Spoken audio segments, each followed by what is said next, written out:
We are here in the home of house with Azzecca. It's so nice to talk to you, one of our up-and-coming hometown heroes. Thank you so much for joining us. Yeah, thanks for having me. Yeah, so I know that you played here in 2021. I remember that, and then you were here in 2022. Yeah. But this year you're at Expansions, and I kind of feel like that's like home for you. Definitely. That's your vibe? I feel like from the first year when I came to ARC, the minute I saw Expansions, I was like, someday I'm going to play on Expansion. So to be there this year feels really good. Are you like a manifest girly? Yeah, for sure. For sure. So that just like, it's got to feel so good, like seeing, especially, you know, playing, but also being an attendee. You're from Chicago, seeing this festival grow so much just has to feel amazing being part of it in a deeper way. Oh yeah. I like have so much pride in Chicago in general. And like, I remember the first year of ARC when I was here, I was just like beaming the whole weekend because I was so happy to see something like this in our city, and like I felt like we needed something like this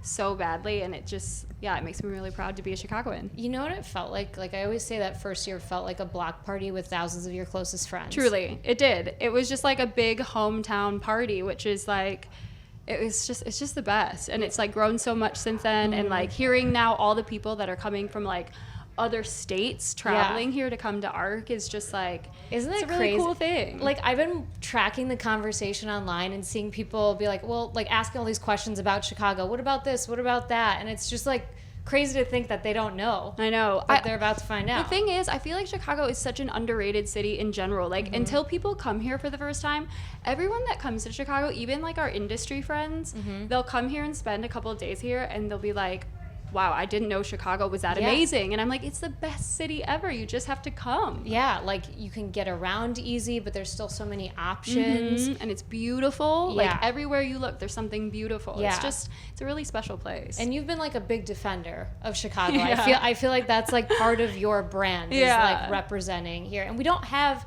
that much of that in the grand scheme of things, especially, you know, this just being a very Eurocentric industry. Definitely. It's great to have that representation. Yeah, it's cool. Like I feel like obviously being the home of house music, like people hopefully understand like the roots of dance music in Chicago, but I feel like for a while it sort of kind of got lost, and now it's like it's up to like our generation to really like show everyone like what this is and how important this city is and how great it is. Yeah. And like I was talking about this earlier, like the people who started this genre are still alive and they're playing this fucking festival. This weekend. Like they're literally playing. Getting to see Marshall Jefferson this weekend that's is the one I cannot unbelievable. believe that. Like I never thought I'd actually get to see Marshall Jefferson DJ, and like to be doing it at ARC just feels like insane. It's right. It feels right. Yeah. It really just goes to show how young this genre is too.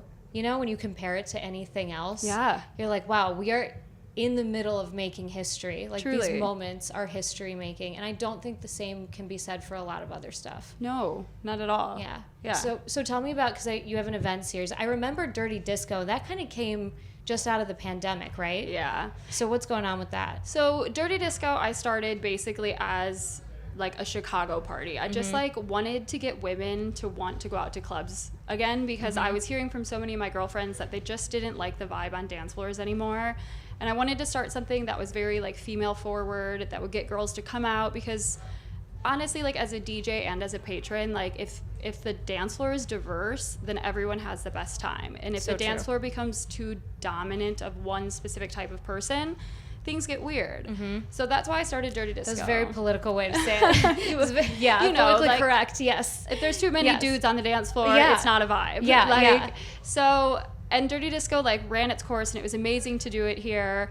There was a queer collective in Texas that also was using the name Dirty Disco, and they reached out to me saying like, you know, we would like to have this name back. So I gave it back to them, and then took that opportunity to start something that felt like more of an extension of the Azzecca brand and like the sounds that I'm loving and the vibe that I try to like curate in my DJ sets. So I created Cosimea, and we're doing the launch party this weekend as an ARC after party. And that's amazing. It just feels really good. That's amazing. Well, that just goes to show like this truly is a community. Yeah. And to be able to have those respectful conversations and be able to pivot because you know you love the music and you love what this all stands for. That's what it's all about. Yeah, especially, you know, queer spaces and dance music. That's where it started. Right. So it's nice to give something back to them and let them do their thing with it and then start something different for me. Yeah. I mean, evolving your brand is like one of the most difficult but important things to do. Like, it's so easy to get pigeonholed into one space, whether that's with your look or your style of music. And so, like, to be able to pivot and do it well, that's the mark of a and it's sort of great fun artist. too. Like, you know, we all change as artists. Like, our tastes change, our vibe changes, and to be able to like sort of reimagine something and create something that feels like more like you is a cool opportunity. So yeah 100%. And you're releasing a lot of music now too, so how do you juggle all of that, because you also, you know, are married to another artist, so between everything you have going on, like, how do you stay grounded and make it all work?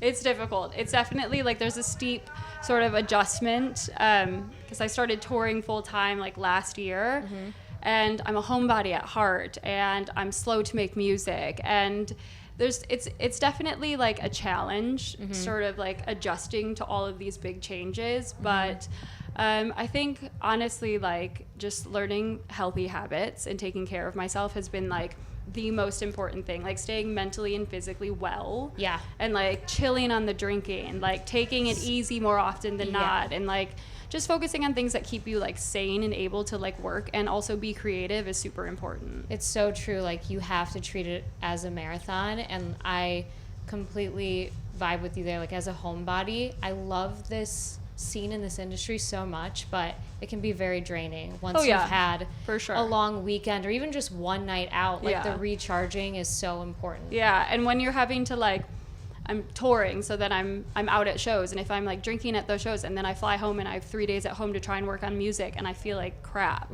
it's not possible. It takes like a full day just to spin back up to 2 like days mental even. Like the older I'm getting, the worse and worse. Are you in it's your getting. 30s yet? Yeah, it's hard. I'll be 33 on Sunday. Oh, it's your birthday weekend? That's happy early birthday. Thank you. It's nice to celebrate here. Yeah, that's really nice that you can do it here and like go home right after this and not, or after the afters, and like not have to go to a hotel room. Definitely. And have like those comforts. It's great. Yeah. Well, thank you for spending time. It was so nice to talk to you. Nice to talk to you as well. We're excited to see your set. Yay, I'm stoked.